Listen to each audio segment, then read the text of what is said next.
এই প্রচন্ড গরমে ঠান্ডা ঠান্ডা দই খাওয়ার মজাই আলাদা।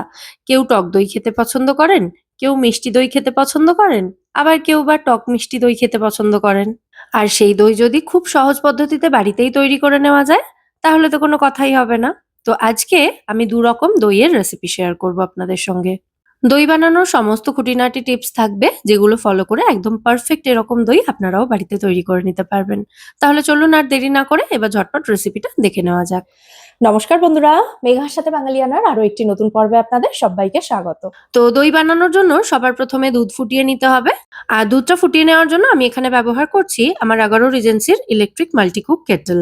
যা সাংঘাতিক গরম পড়েছে, গ্যাস যতটা কম ব্যবহার করা যায় আমি ততটাই চেষ্টা করছি, মানে আগুনের সামনে দাঁড়ানোটা অ্যাভয়েড করছি আর কি। যাই হোক, আমি এখানে ১ লিটার ডাবল টোন দুধ ব্যবহার করেছি। আপনারা এখানে যেকোনো লিকুইড দুধ ব্যবহার করতে পারেন। তো পুরো ১ লিটার দুধ কেটলটার মধ্যে দিয়ে আমি কেটলটাকে এবার সুইচ অন করে দেব। আর হাই টেম্পারেচারে রেখে দুধটাকে প্রথমে ফুটতে দেব। তবে ইলেকট্রিক কেটলে দুধ ফোটাতে গেলে ক্রমাগত এভাবে নাড়াচাড়া করতে থাকতে হবে, তা না হলে দুধটা কিন্তু নিচের দিক থেকে ধরে যেতে পারে। তো দুধটাকে এখানে খুব বেশি ফোটানোর দরকার নেই, জাস্ট দুধটা একবার ভালো করে ফুটে গেলেই কিন্তু কেটলটা সুইচ অফ করে দিতে হবে। তো যতক্ষণে দুধটা ফুটছে ততক্ষণে আমি দইয়ের বীজটা রেডি করে নেব। দইয়ের বীজ হিসাবে আমি আগে তৈরি করা টক দই এখানে ব্যবহার করছি, এটাও ঘরে পাতা টক দই। ১৫০ গ্রাম মতো দই রয়েছে। দইটাকে একটা ছাঁকনির ওপরে দিয়ে জল ঝরাতে দেব। এখানে হয়তো অনেকের বক্তব্য থাকবে যে দই তৈরি করব, তার জন্য আবার দই কিনে আনতে হবে, এ আবার কেমন রেসিপি হলো। তো সেক্ষেত্রে বলি, দইয়ের বীজ কি করে টক দই ছাড়া তৈরি করতে হয় সেটা কিন্তু আমি অন্য রেসিপিতে ডিটেলে দেখিয়েছি। আপনারা চাইলে সেই রেসিপিটা দেখে একবার দই তৈরি করে নিতে পারেন, তারপর সেই দইটা দিয়েই প্রত্যেকদিন দই পাততে পারেন। মানে প্রথম দিন দইয়ের বীজ ব্যবহার করে দই তৈরি করলেন, তারপর সেই দইটা দিয়েই পরের দিনের দইটা তৈরি করা যেতে পারে। মানে সেখান থেকেই ২ চামচ মতো নিয়ে পরের দিনের দইটা তৈরি করা যেতে পারে। আর এদিকে দেখুন, কথা বলতে বলতে দুধটাও কিন্তু ভালো মতো ফুটে গেছে। তো এটাকে খুব বেশি ফোটানোর দরকার নেই, একবার এরকম ফুটে উঠলেই হবে। তারপর আমি কেটলটাকে সুইচ অফ করে এবার এটা নামিয়ে নেব। আর টক দই ছাড়া দইয়ের বীজ কিভাবে তৈরি করবেন সেই ভিডিওটার লিংক আমি ডেসক্রিপশন বক্স আর কমেন্ট সেকশনে পিন করে দেব। আর এদিকে দেখুন, দুধটা ফুটিয়ে নেওয়ার পর দুটো পাত্রে আমি দুধটা ঢেলে নিয়েছি ২ রকম দই তৈরির জন্য। তো এদিকে যে টিফিন বক্সের বাটিটা রয়েছে, ওর মধ্যে যে দুধটা রয়েছে ওর মধ্যে আমি 1/3 কাপ পরিমাণে কনডেন্স মিল্ক অ্যাড করলাম। আপনারা চাইলে এর পরিবর্তে গুঁড়ো চিনিও অ্যাড করতে পারেন, তবে চিনি দিলে যেহেতু চিনি একটু জল ছাড়ে, তাই সেক্ষেত্রে দুধটা আরেকটু বেশি ফুটিয়ে নেবেন। না হলে দইয়ের কনসিস্টেন্সিটা একটু পাতলা হতে পারে। তো দুধটা ফুটিয়ে নামিয়ে নেওয়ার পর মোটামুটি মিনিট ৫ আমি এভাবেই রেখে দিয়েছিলাম।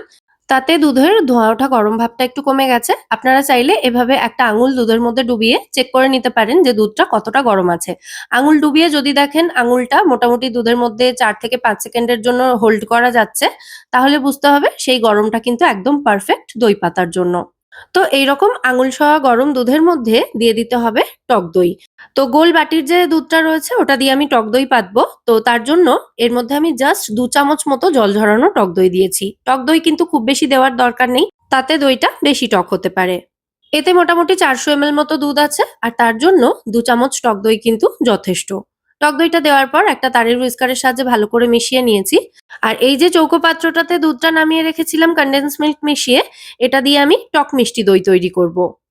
তো শুধু টক দইয়ের তুলনায় এই দইটাতে টকের ভাবটা একটু বেশি হবে, তার সাথে মিষ্টিও থাকবে। সেই কারণে এই দুধটার মধ্যে একটু বেশি পরিমাণে জল ঝরানো টক দই আমি দিচ্ছি। মোটামুটি ৪ চামচ মতো দিতে হবে। নরমাল মিষ্টি দইয়ের থেকে আমার এই টক মিষ্টি দইটা খেতে বেশি ভালো লাগে। তবে বাড়ির কাছাকাছি কোথাও পাই না, সেই কারণে বাড়িতে বানিয়েই খেতে হয়। এই টক মিষ্টি দই আমি প্রথম খেয়েছিলাম হরিপালে, মানে আমার মাসিমণির বাড়িতে। ওদিককার প্রায় সব দোকানেই এই টক মিষ্টি দইটা পাওয়া যায়।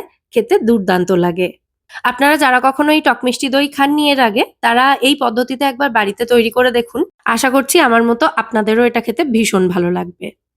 যাই হোক, এই দুধটার মধ্যেও কিন্তু টক দইটা আমি খুব ভালো করে মিশিয়ে দিয়েছি। এবার দুটো পাত্রকেই ঢাকা দিয়ে দেব। এই পাত্রটার, মানে চৌকো পাত্রটার ঢাকনা রয়েছে, এটা একটা টিফিন বক্স।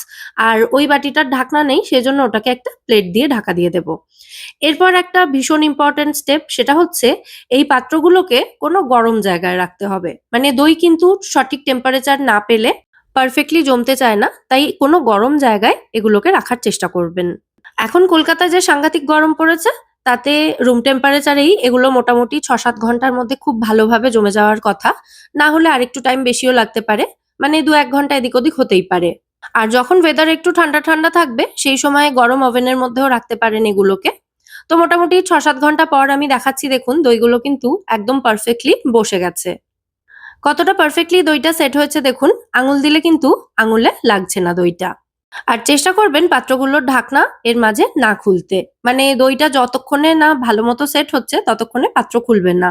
অনেকের মনে কিউরিসিটি থাকে যে হলো কিনা দেখি, তারা চেষ্টা করবেন এরকম ট্রান্সপারেন্ট কাঁচের পাত্রে দই পাতার, তাহলে বাইরে থেকে দেখেই বুঝতে পারবেন দই বসেছে কিনা। মানে মোদ্দা কথা হলো বারবার বাটিগুলোর ঢাকনা খোলা যাবে না, তাহলে কিন্তু টেম্পারেচার এদিক ওদিক হতে পারে এবং দই ঠিকঠাক নাও বসতে পারে। ব্যাস চেক করা হয়ে গেছে, পাত্রগুলোকে আবারও আমি ঢাকা দিয়ে দিয়েছি।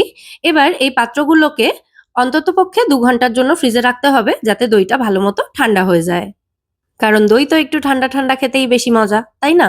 তো আমি দইগুলো তৈরি করেছিলাম দুপুরবেলা ওই ২টো-২.৫টে নাগাদ। দইগুলো বসে গেছে সন্ধ্যেবেলার মধ্যে। তো রাত্রেবেলা তো আর দই খাওয়ার প্রয়োজন হয় না, সেইজন্য এগুলোকে আমি সারা রাতের জন্য ফ্রিজে রেখেছিলাম। তো এটা সকালে আমি দইটা বের করে দেখাচ্ছিলাম। দইটা কিন্তু এখন এক্কেবারে রেডি সার্ভ করার জন্য। তো এবার একটু দইগুলো আমি কেটে দেখিয়ে দিই এগুলো কতটা পারফেক্টলি জমেছে। দেখেই আশা করি বোঝা যাচ্ছে এটা টক দইটা। আমার বাড়িতে আমার হাসব্যান্ড খেতে পছন্দ করেন টক দই, আর আমার এবং আমার মেয়ের পছন্দ টক মিষ্টি দইটা। আর শুধু রবিবারের জন্য হয় লাল দইটা, মানে শুধু মিষ্টি দই যেটা, সেটা শুধু রবিবারের জন্য হয়। ওটার রেসিপিও যদি দেখতে চান তাহলেও আমায় কমেন্টে জানাবেন, আমি কিন্তু সেই রেসিপিটাও শেয়ার করে দেব। তো আজকের এই ২ রকম দই পাতার রেসিপি আপনাদের কেমন লাগলো সেটা কিন্তু অবশ্যই কমেন্টে জানাবেন। যদি ভালো লেগে থাকে ভিডিওটাকে বরাবরের মতো একটা লাইক এবং শেয়ার করে দেওয়ার অনুরোধ রইলো। সাথে আমার চ্যানেলটাও অতি অবশ্যই সাবস্ক্রাইব করে নেবেন যদি এখনো না করে থাকেন, অথবা আপনি যদি আমার চ্যানেলে নতুন দর্শক বন্ধু হয়ে থাকেন।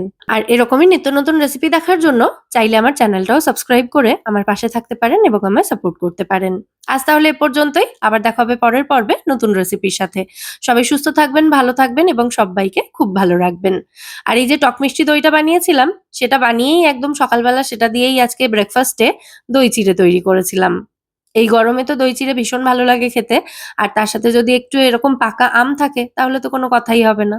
আর যারা দই চিড়েতে একটু মিষ্টি খেতে পছন্দ করেন তাদের জন্য এই টক মিষ্টি দইটা এক্কেবারে পারফেক্ট, কারণ তাতে কিন্তু আলাদা করে আর এই দই চিড়ের মধ্যে মিষ্টি দেওয়ার প্রয়োজন হবে না। রেসিপিগুলো কিন্তু অবশ্যই বাড়িতে ট্রাই করবেন। আজ তাহলে এ পর্যন্তই, সবাই খুব ভালো থাকবেন। নমস্কার।